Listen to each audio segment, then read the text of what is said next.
Hey there, welcome or welcome back to Oops, I Planted Again. My name is Courtney, and in today's video, I'm sharing with you 5 plants that I would likely never buy again. I don't regret buying them, but I don't really vibe with them that much, and I probably wouldn't recommend them to you.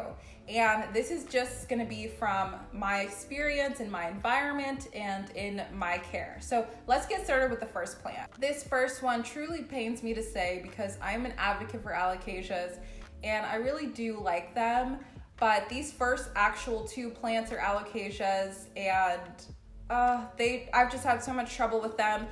Alocasias in general are spider mite magnets, and I've dealt with them, I can deal with them, not a big deal. But these 2 alocasias in particular I've had the most trouble with. The first one is the Alocasia Maharani, and this is all that I have left. I bought this a year ago. Oh my goodness. Oh my God! I think that's a spider mite. Wow. See, this is what I'm talking about.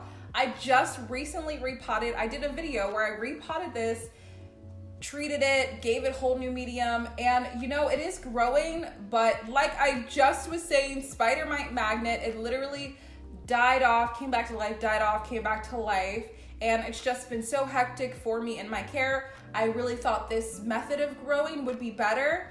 And I'm looking at it and the roots are looking a lot better because they were really terrible in that previous video that I did where I repotted this.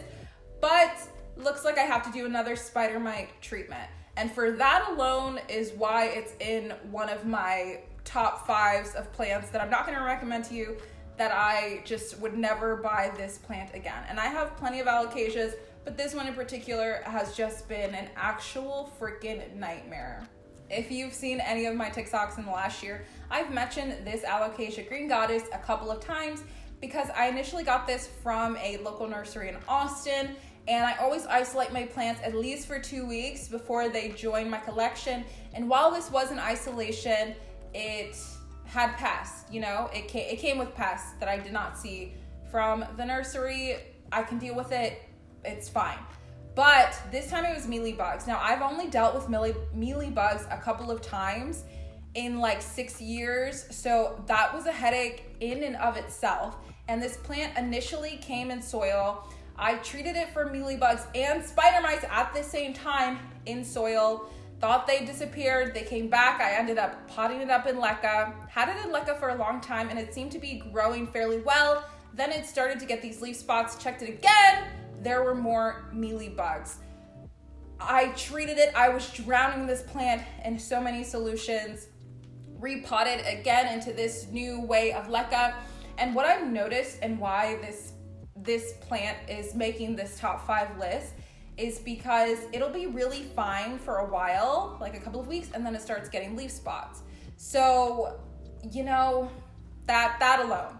And then it's very, very thirsty. I filled this up all the way up here before I left for vacation for a week. Came back, it's already down to the bottom, and honestly, it looks like crap in there, but the roots are still kind of there. So honestly, I'm just gonna fill this up and spray it down with some type of solution and just leave it where it's at because I really don't feel like doing anything with it, but I just really don't like it, and I really wanted to love it because it was a big, gorgeous alocasia, and it kind of breaks my heart, but I would never buy this again. But I will say, when I did repot it initially from soil to leca, I did get a ton of pups. I think I got like 4 or 5, and those are potted up and in my grow tent, and they've been doing really well. So fingers crossed that maybe this plant can have a comeback. Here we have the Monstera stanleyana albo variegata. I think that's how you say it.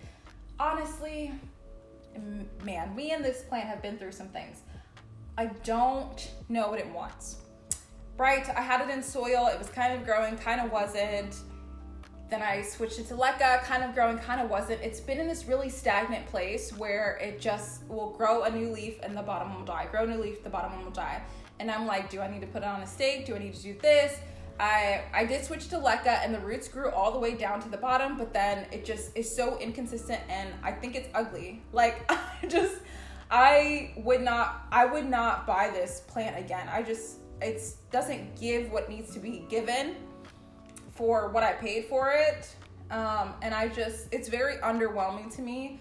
and not something that, I would recommend. I don't know. This is just me. This is just my opinion. This is a Philodendron bipinifolium aurea.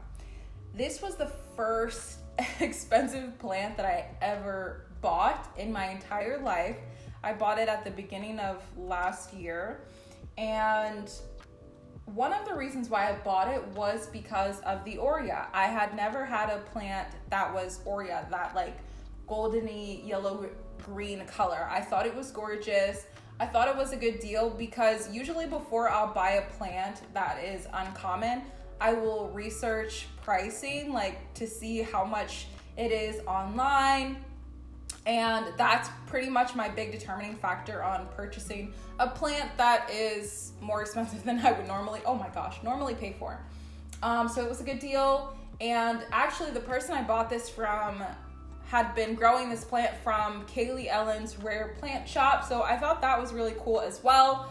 But like I've said, I've had this plant for a long time, and it was growing, and then it just got very stagnant, and I noticed the aurea really wasn't giving aurea. So I decided to chop and prop, and you can see where I did it because it literally changes color. Oh my gosh, this is gonna fall. It's so loosely put together. It's changed, the stem changes color, so you can tell like this is all old and decrepit, and this is all new. So the new growth pattern is actually really ugly. So that is something that's unappealing to me. And the other pieces that I did chop and prop, their aurea is great. But honestly, I just don't know what this plant wants. I don't really feel like it's potted up too great, to be honest with you. That's on me, that's not on the plant. But do I feel like changing it? Am I gonna change it? No. And do I think it was worth the money? No. I think you could get something else for the same price. I paid $75 for this plant. I think you could get something else for the same price that would be more of a wow factor, and that would be easier to care for. It's not that it's hard to care for, it's not as rewarding. But I think you could get another plant that is worth the same, in the same price range, and it would be more worth your money because it would probably be a better experience. This plant is underwhelming in my experience. And last but certainly not least, the Philodendron Barkin. Me and this plant. This is actually the second or third one that I've had of this, so I feel very qualified to say that I would never buy this plant again. When I initially saw this plant at the beginning of last year, I'd never seen anything like it, and it was literally like $80 at a local nursery. I didn't see it anywhere online, and I wanted to get it so bad, but I was just like, I'm not paying for that. And and then like a few months later, after the storm that happened in Texas, I went to that local nursery again, and they had like a busted one for $5 because all of their shipment had been ruined. So I ended up buying it. That one grew for me for a long time, and then it died, and I really wanted to get another one. And I think I had another one that was small. I don't know what happened to it, but this is the last one that I purchased, and this was at the beginning of the year, and I now hate it. I think it's really boring looking.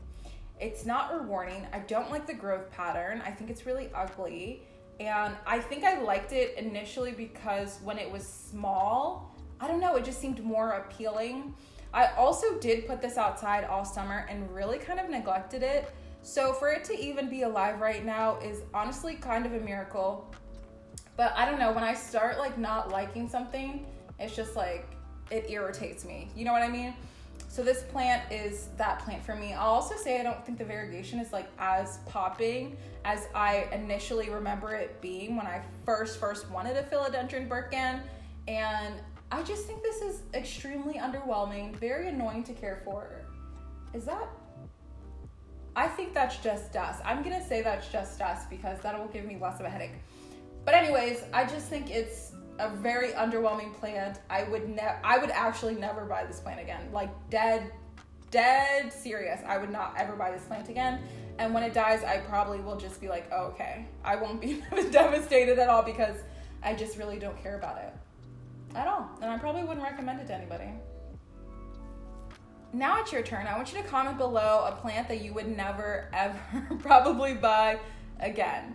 And I want to thank you so much for watching today's video, and I will see you in the next one.